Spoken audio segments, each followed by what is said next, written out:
السلام عليكم ورحمة الله وبركاته. هاي غسالة اوتوماتيك سامسونج 15 كيلو، شغالتها ما يرابط لها هسه مددب اي مي.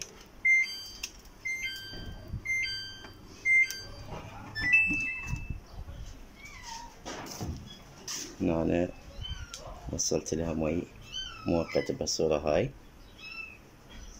فمدى تشتغل فلا اضطر افتح القبق هذا برغيين من هنا برغيين من فوق وافتحه ونبدأ بفحص الصمامات. أعزائي بعد ما فتحنا القبق راح نجيب الأوفو ونخليه على 200 أوم. أبدي أثبته بأي مكان، ثبته بهالصورة هاي.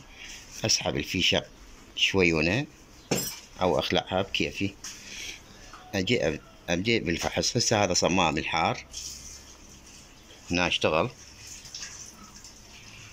أجي على صمام البارد، لو نلاحظ ماكو شي. هذا صمام الشطف هم نجي عليه،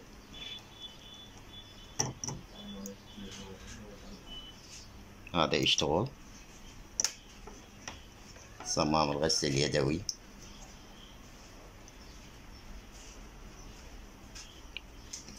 أيضا يشتغل.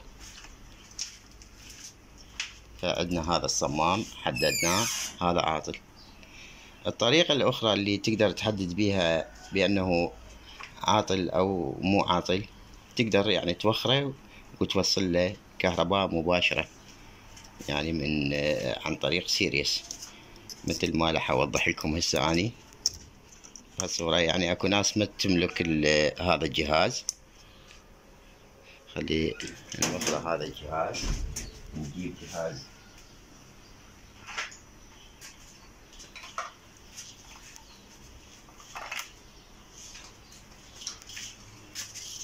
نجيب هذا الجهاز اللي سويناه بقناتنا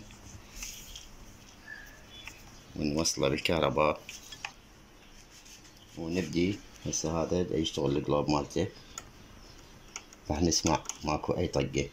هنا لازم اني اشلح الفيش، فاجي على هذا مال الحار. لو نلاحظ اسمع الصوت، هذا الشغل مالته، هذا مدى يشتغل.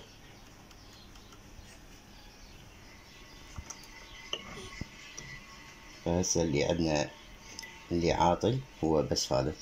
واذا كان هذا ما عاطل واريد افحص التيار الكهربائي، فممكن انا اخلي قلوب هنا واشغلها. اذا اشتعل القلوب يعني معناتها الكهرباء جاية، او افحصها بجهاز الاوفو ميتر وراح يعطيني 220 او 230 حسب الكهرباء، لانه يعني موصل لي تيار كهربائي جاهز للكويل. فكان هذا الموضوع مالتنا باختصار عن تصليح غسالة الاوتوماتيك السامسونج 15 كيلو، او هذا ينطبق على كل الغسالات. اتمنى تكونوا استفادتوا من هذا الفيديو. اذا استفاديت ادعمنا بلايك، واذا ما استفاديت اتركه. والسلام عليكم ورحمة الله وبركاته.